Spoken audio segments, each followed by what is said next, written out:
राज्य से बाहर का रास्ता दिखाया जाएगा। झारखंड के लोगों को एजेंसी लेने के लिए प्रेरित किया जाएगा। झारखंड के लोगों को 25 से 50 करोड़ तक के टेंडर में सुविधा दिया जाएगा, उन्हें प्रोत्साहन दिया जाएगा। क्योंकि केवल नौकरी की बात क्यों कर रहे हो? नौकरी में क्या, टेंडरशिप की बात करो। 50 करोड़ तक के टेंडर में झारखंडियों को प्रोत्साहित किया जाएगा। इसलिए आज आपको इस बात का ध्यान रखना है, कल को इसी कार्यक्रम में हो सके मुख्यमंत्री की अर्धांगिनी आएंगी, आके फिर बोलेंगी कि 1000 रुपया दे दिए, तो उनको बोलिएगा ठीक है भाभी जी, अच्छा बात है, चलिए हिसाब कर ही लेते हैं। आपने दिया 1000, बच्चों का फी 300, हमारे राशन का खर्चा 300, तनी मनी बीमारी ज्वर बुखार सर्दी खांसी बचा 1 रुपया नहीं। और आपको क्या दिया? मुख्यमंत्री की तनख्वाह 3 लाख, मुख्यमंत्री के पत्नी की तनख्वाह 3 लाख, उनकी भाभी की तनख्वाह 3 लाख, उनके पिताजी की तनख्वाह 3 लाख, उनके भाई की तनख्वाह 3 लाख। कितना हुआ? 15 लाख। और आप 1000 में मान गए। इसलिए याद रखिएगा। और जहां तक बीजेपी वाले अगर आएंगे तो उनसे पूछिएगा कि उड़ीसा में आपने कैसे सरकार बनाया। अरे उड़ीसा में बीजेपी का दाल नहीं गलता था। नवीन पटनायक लगभग 2 दशक तक सीएम रहे थे। नवीन पटनायक पूरे भारत के अगर टॉप 5 मुख्यमंत्री लेके आएंगे तो नवीन पटनायक आएंगे, लेकिन उस शख्स को कैसे हराएगा बीजेपी से पूछिएगा। मालूम है, झारखंड के लोग जानना ही नहीं चाहते हैं। नवीन पटनायक जो 20-25 साल मुख्यमंत्री रहे वो कैसे हारे मालूम है? क्योंकि नवीन पटनायक योगी आदित्यनाथ की तरह अविवाहित हैं, उनका शादी नहीं हुआ है, यानी अब चूंकि वो बुढ़ा चुके हैं, वो अपना उत्तराधिकारी लेकर आ रहे थे। किसे मालूम है? बीके पांडियन। कौन है पांडियन मालूम है? वो तमिलनाडु का आदमी है। कहाँ का है? तमिलनाडु।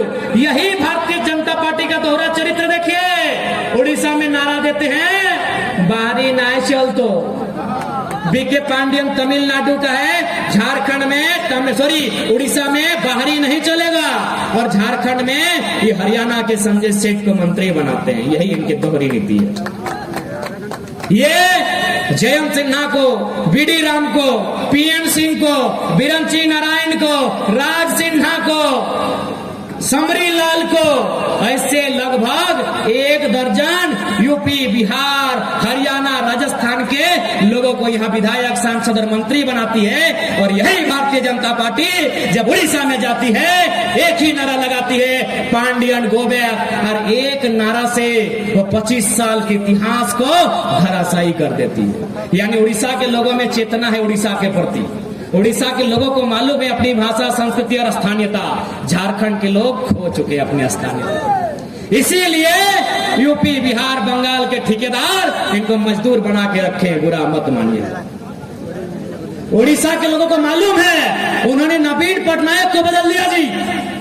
नवीन पटनायक जैसे 72 मुख्यमंत्री को आज भारत ओलंपिक में जो मेडल लेके आया है हॉकी में, किसका देन है? नवीन पटनायक का है। उस शख्स को बीजेपी और उड़ीसा की जनता ने बदल दिया। क्या कारण था? पांडियन नहीं चलेगा उड़ीसा में। और हम लोग के यहाँ रघुवर दास चलता है, हम लोग के यहाँ बिरंची नारायण चलता है, हम लोग के यहाँ निशिकांत दुबे चलता है, हम लोग के यहाँ बीडी राम चलता है, हम लोग के यहाँ यशवंत सिन्हा, जयंत सिन्हा चलता है। इसीलिए यूपी बिहार के लोग ठेकेदार और हमारे लोग मजदूर बन के झारखंड में रहते हैं। आपका जमीर मुर्दा हो चुका है।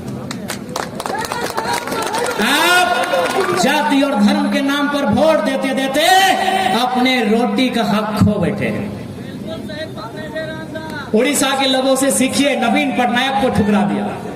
उड़ीसा के लोगों ने नवीन पटनायक को ठुकरा दिया और आपने रघुवर दास को स्वीकार कर लिया छत्तीसगढ़ के। आपने हरियाणा के संजय सेठ को राज्य मंत्री में स्वीकार कर लिया। आपने जयंत सिन्हा को स्वीकार कर लिया उड़ियन मंत्री। आपने अन्नपूर्णा देवी जो बिहार से संबंध रखते, उनके पति झारखंडी थे, आपने उनको स्वीकार कर लिया। उड़ीसा के लोगों से सीखिएगा। अगर समय मिले तो बस कम समय में यही कहेंगे, उड़ीसा में क्या हुआ जानने की कोशिश कीजिएगा। यही भारतीय जनता पार्टी वहां पांडियन गो बैक का नारा दे रही थी, और झारखंड में यूपी बिहार नेता बनाती है। यानी इनको मालूम है कि झारखंड का नेता बनेगा तो खनिज संपदा पे अधिकार मांगेगा। गिरिडीह के प्रदूषण का मामला आपको बताना चाहेंगे। धनबाद से एक पत्रकार यहाँ ट्रांसफर होके आए थे। वह प्रदूषण वाले एरिया में एक दिन घूमने गए। पत्रकार बंधु आप लोग हैं, आपको तो याद ही होगा। वो धनबाद के पत्रकार गिरिडीह आए हुए थे। वो संपादक आस पास के एरिया में घूमने के लिए गए। उन्होंने अगला दिन रिपोर्ट छापा था अखबार में। रिपोर्ट क्या था मालूम है कि प्रदूषण के कारण यहाँ की गाय बछड़ा तो देती है, दूध नहीं दे पाती है। जब एक गाय पर इतना बुरा असर पड़ा है तो इंसान पे क्या असर पड़ता होगा। अगले दिन उसका फिर से ट्रांसफर हो गया। अगले दिन उस पत्रकार का फिर ट्रांसफर हो गया। ये तो आप जानते होंगे कि गिरिडीह की घटना है। उन्होंने बस इतना लिखा था कि प्रदूषण के कारण गाय बछड़े को तो जन्म देती है लेकिन दूध नहीं दे पाती है। जब गाय की हालत ये है तो इंसान की हालत क्या होगी। इसलिए आपको इस बात की गारंटी देते हैं, जो भी कंपनियां प्रदूषण नियमों का पालन नहीं करेगी, हमारे सरकार में आने से वो सीधे प्रतिबंधित कर दी जाएंगी, वो सीधे प्रतिबंधित रहेगी। यदि प्रदूषण के मानकों का ख्याल नहीं रखेगी, ऐसी कंपनी का संचालन हमारे राज्य की सीमा में नहीं होगा। अब बाबूलाल मरांडी जी का बात ही नहीं है। तो जानते हैं कि 4 मीनार से कूदने वाले थे, पता नहीं कहां तक कूदे हैं। हरिद्वार जा रहे थे खेती बाड़ी करने, पता नहीं कुदाली उदाली मिला कि नहीं मिला। नहीं, मुख्यमंत्री का सपना उनका कंफ्यूज हो गया। ये चंपई आके कंफ्यूज हो गया। ये चंपई आके बाबूलाल मरांडी का सपना थोड़ा कंफ्यूज हो गया है। लेकिन एक बात है, समय सबको मौका देती है। यदि बाबूलाल मरांडी आज होते और विलय नहीं करते तो शायद हम जितने भी स्टूडेंट थे बाबूलाल मरांडी के साथ होते, शायद हम लोग की नई पार्टी नहीं बनती। लेकिन कहते हैं समय उन्होंने इंतजार नहीं किया। कितना इंतजार करते, बुढ़ा आदमी हो गए थे। और याद रखिएगा, आस्था सबका है, धर्म सबका अपना अपना है। लेकिन याद रखिएगा, यदि कोई राजनेता अगर धर्म का नारा लगाता है यानी वो अपने पाप कर्म को छुपाने के लिए लगाता है।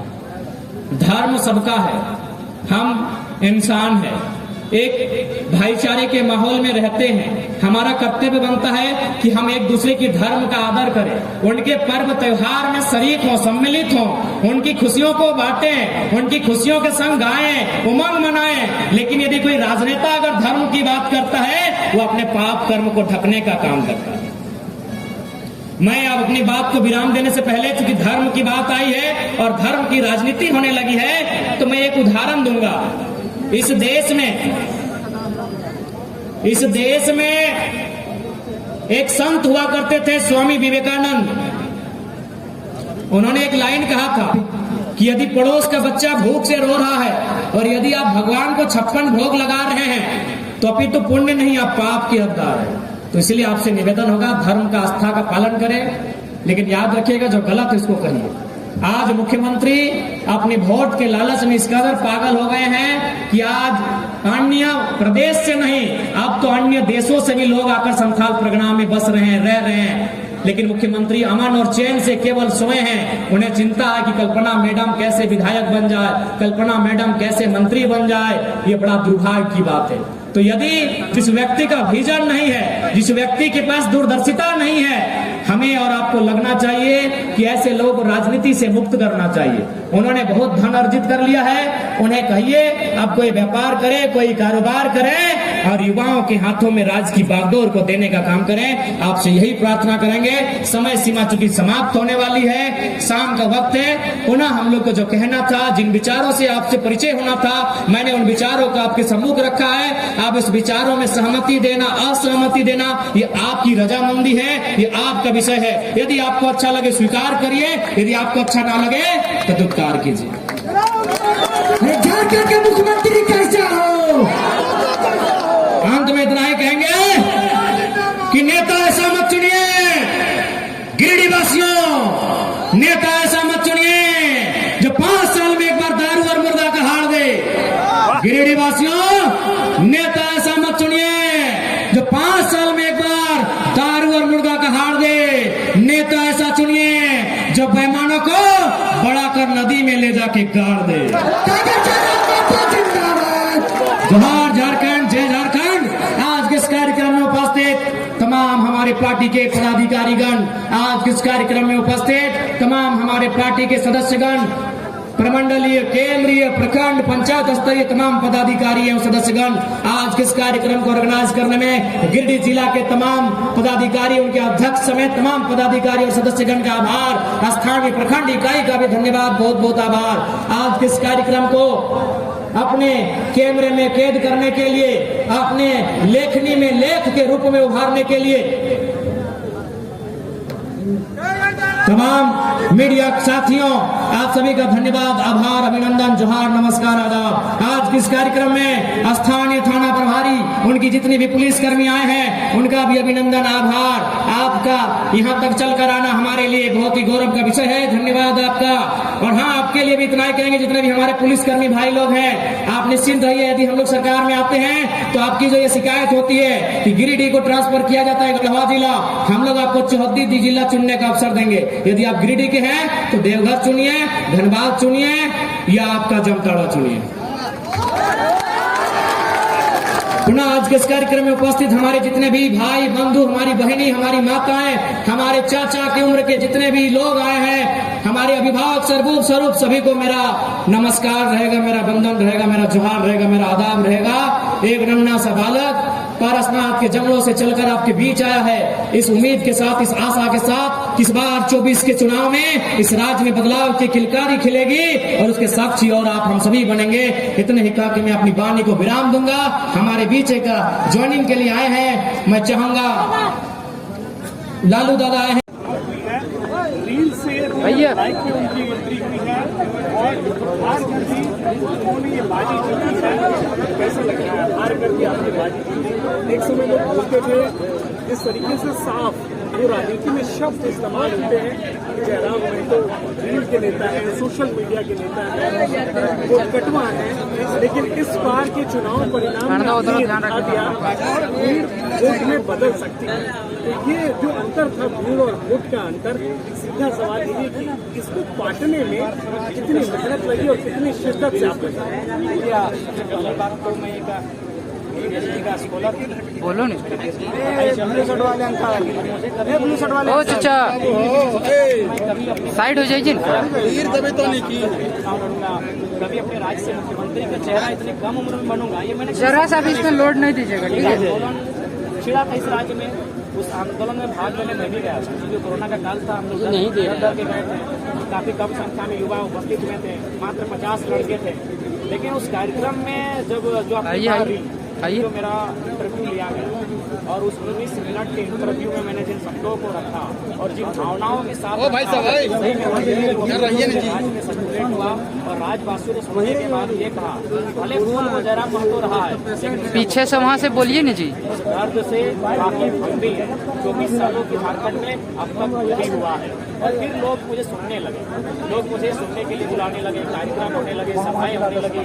और फिर हम लोगों ने मानव श्रृंखला रखी, जिसमें कोई पॉलिटिकल डर का इंटरफेयर नहीं था। तो साफ भी कह दिया था कि भाई अगर लीडर आएंगे तो भैया आपको विरोध का सामना करना होगा। इसलिए उस दिन पहली बार बिना किसी लीडर के झारखंड की मिट्टी में एक आंदोलन हुआ, जिसमें 5 लाख की संख्या में लोग मानव श्रृंखला में 50 किलोमीटर तक शामिल हुए। उसके बाद चूंकि उस आंदोलन में हजारों युवा शामिल थे जो नेतृत्व कर रहे थे, लेकिन विशेष रूप से मीडिया का तमाम लोगों का ध्यान मेरी ओर आकर्षित हुआ और फिर मैं चर्चा का विषय बना और लगातार 2 साल में निरंतर तमाम क्षेत्रों में भ्रमण करने लोगों से मिला और मिलने के बाद स्पष्ट हुआ कि 24 साल में झारखंड नक्शे में अलग मिला है। हम बात कहें हम कहीं नहीं। आज झारखंड में हजारों कंपनियां हैं, हजारों आउटसोर्सिंग एजेंसियां हैं, लेकिन उसमें झारखंड के लोग नौकरी है। यानी एक औपनिवेश काल आज झारखंड में चल रहा है। वो ब्रिटिश समय था जब औपनिवेश काल चल रहा था, लेकिन झारखंड में औपनिवेश काल आज भी चल रहा है। आज भी प्रदेशों की कंपनियां, विदेशों की कंपनियां झारखंड के लोगों का जमीन कोड़ी के भाव लेती है। अभी तमाम जो BCCL है, कोयला की कंपनियां, CCL हैं, ECL हैं, वहाँ आज भी 1950 के मामले लंबित हैं, 1960-70 के मामले लंबित हैं। ये बहुत ही दुर्भाग्य है कि इस राज्य के लोगों से इतना क्रूर व्यवहार ये क्यों करते हैं। उसके कारण ये कि झारखंड के लोग आदिवासी तबके के लोग हैं, भोले वाले तबके के लोग हैं और उनको लगता है कि इनको आसानी से ठगा जा सकता है, बेवकूफ़ बनाया जा सकता है। तो 2 साल हम लोग बहुत मेहनत किए, लगातार संघर्ष किए और फिर लोगों ने ही कहा कि नहीं, आपको चुनाव में आना चाहिए, पॉलिटिक्स में आना चाहिए, इलेक्ट्रल पॉलिटिक्स में आपको कदम रखना चाहिए। हमने कहा हमारे पास पैसे नहीं है। लोगों ने कहा हम लोग पैसा भी देंगे, वोट भी देंगे, चंदा देंगे। और मुझे केवल चुनाव लड़ने के लगभग 20-22 लाख रुपए चंदा दिया गया था, जो मैंने गिरिडीह लोकसभा में खर्च किए। और मुझे ही नहीं, मेरे साथ जो मेरे साथी थे, जो मीडिया थी झारखंड राज्य की, वो अनुमान लगाते थे कि ये लड़का ज़्यादा से ज़्यादा 1 लाख वोट लाएगा। फिर मेरी मेहनत को वो देखने लगे, उन्होंने कहा नहीं, ये 2 लाख वोट ले आएगा। फिर मैं मेहनत करता गया, उन्होंने कहा ये 2 लाख हो जाएगा। फाइनली उन्होंने कहा कि 2 लाख से 1 वोट ज़्यादा ये नहीं लेके आ रहा है। हाँ, ये फ्यूचर का लीडर है, लेकिन 2 लाख से ज़्यादा वोट इस बार लेके नहीं आएगा। सही बात है, एक तरफ इंडिया, एक तरफ एनडीए, इसके अलावा लोकसभा में कुछ है ही नहीं। लोकसभा में राहुल गांधी और मोदी के अलावा कुछ था ही नहीं। उस भीड़ में मेरी एंट्री होती है, मैं लगातार 2 घंटा 3 घंटा भाषण देता हूँ। मैं देश के मुद्दों को हटाकर झारखंड के मुद्दों को वहाँ रखता हूँ, लोगों के बीच पलायन के मुद्दों को रखता हूँ, कोयला पर मालिकियत के मुद्दों को रखता हूँ, जमीन अधिग्रहण के विषयों को रखता हूँ, कंपनियों के द्वारा हमारे साथ जो अत्याचार हो रहा है, ईस्ट इंडिया कंपनी से रिक्रूट जो अत्याचार हो रहा है, उन मुद्दों को मैं लगातार अपने मंचों पर रखता हूँ। और केवल कह सकते हैं विचार से, केवल मेरे भाषणों से झारखंड में एक ऐसा बदलाव आता है कि केवल मुझे ही नहीं, मेरे 8 जो प्रत्याशी थे उनको सम्मानजनक वोट मिला। और हम लोग पूरे लोकसभा में 8 लोकसभा में फाइट किए, 8.5 लाख वोट लाए। और मैंने भी गिरिडीह से, ऐतिहासिक गिरिडीह के इतिहास में ऐसा कभी नहीं हुआ था कि एक इंडिपेंडेंट कैंडिडेट फर्स्ट टाइम चुनाव था ये मेरा, 3.5 लाख वोट लेके आए। 3.5 लाख नहीं, 27%, क्योंकि समय के साथ वोट गिनती बढ़ता है, लेकिन परसेंटेज 27.5 आज तक कभी इतिहास में फर्स्ट टाइम कैंडिडेट लेके नहीं आया है। और मैंने 2 विधानसभा को लीड भी की। मैंने डुमरी को लीड किया अभी 90,000, जबकि इंडिया और एनडीए मिला के 1,60,000। यानी एक हल्का लड़का जिसको राजनीतिक कोई अनुभव नहीं था, उसने डुमरी में उनको पूरी तरह पटकनी दिया। 90,000 वोट मेरा डुमरी विधानसभा में। गोमिया विधानसभा में 70,000 वोट लेके आया, वहाँ भी मैंने पटकनी दिया इंडिया और एनडीए गठबंधन को। मैं टुंडी में 60,000 वोट लाके उनके करीब था, उनका 70 के आसपास था। मैं बागमारा में और बेरमो में 50,000 के आसपास लाके बिल्कुल मैं फाइटिंग में था। सिर्फ गिरिडीह में मैं 22,000 लाके पिछड़ा। लेकिन कह सकते हैं कि झारखंड की जनता ने हम लोगों पर उम्मीद जताई। उम्मीद जताने का कारण यही था कि शोषित वंचित जनता है। कहते कि 29 साल का लड़का, 2 साल के राजनीतिक कैरियर और लोकसभा में फाइट करना और चुनाव जीत ही जाना, ये हमारे लिए जीत है। ये हमारी चर्चा केंद्रीय मंत्री के ऑफिस में होता है, हमारी चर्चा राज्यसभा के भीतर जब लोग चाय पीते हैं वहाँ होता है, हमारी चर्चा अब इस राज्य के बाहर के जो मंत्रीगण हैं उनके मुख से होता है। तो कहीं ना कहीं ये हार कर भी हम लोग जंग को जीत चुके हैं। विधानसभा के चुनाव में और अच्छा करेंगे। और जहाँ तक अगर मेहनत का, मैं आपको बताना चाहूँगा, चुनाव मेरा हुआ था 25 मई को, जिसको हम लोग गर्मी का, एकदम जोरदार गर्मी, 12, 45 डिग्री, 44 डिग्री, 46 डिग्री, उस गर्मी में मैं कंटिन्यू 7 से 8 दिन नहीं नहाया था। 7 से 8 दिन मुझे ब्रश करने तक का मौका नहीं मिला था। मैं केवल सुबह कूला करता था और गाड़ी में ही खाना खाना, गाड़ी में ही सफर होना, और 3-3.5 घंटा से ज़्यादा मैं कभी सोया ही नहीं। बहुत मेहनत। सुबह 4 बजे 5 बजे आके सोते थे और सीधे 8 बजे केवल एक बार बाथरूम जाते थे, वहाँ से निकल के गाड़ी में बैठते थे, सीधे रात को फिर 4:30-5 बजे तक पर बहुत मेहनत है। लोगों के बीच लगातार रहते हैं, जैसे अभी आप लोगों के बीच हैं, हमेशा लोगों के बीच खड़े रहते हैं, लोगों के बीच ही भाषण देते हैं, मंच का इस्तेमाल नहीं करते, घरों का इस्तेमाल करते हैं। उससे एक सवाल है कि आप जिस इलाके की बात कर रहे हैं 12 का संदेश दुनिया को जाता है, शांति का संदेश जाता है, पूरे इलाके से लोग आते हैं। उस इलाके से अगर आप देखते हैं 24 सालों में राज्य को, तो राज्य किस स्थान पर आप खड़ा पाते हैं? तो क्या आप लगातार अपने भाषणों में एक बात, ये दर्द रखते हैं झारखंड की जो आत्मा की आवाज़ है? देखिए, क्योंकि देश के लोग शब्दों पे विश्वास करते हैं, देश के लोग आंकड़ों पे, डेटा पे विश्वास करते हैं। तो इसीलिए मैं हवाई बात ना करते हुए मैं डेटा की बात करता हूँ। तमाम जो इंडेक्स है, सूचकांक है, उनमें आप दृष्टि डालें, चाहे हेल्थ का इंडेक्स हो या फिर एम्प्लॉयमेंट का इंडेक्स हो या फिर आपके एजुकेशन का इंडेक्स हो, तमाम इंडेक्स में जो झारखंड है वो या तो 22वें पायदान पे है, 24वें पायदान पे है, 25वें पायदान पे है। तो ये तो स्पष्ट कह रहे हैं कि 24 सालों में केवल यहाँ लूटा गया है। और सवाल तब होता है कि अगर कहते हैं कि हमारे गर्भ में अमीरी है लेकिन गोद में गरीबी, यानी खनिज संपदा 40% खनिज संपदा है, 27% कोयला हम अकेले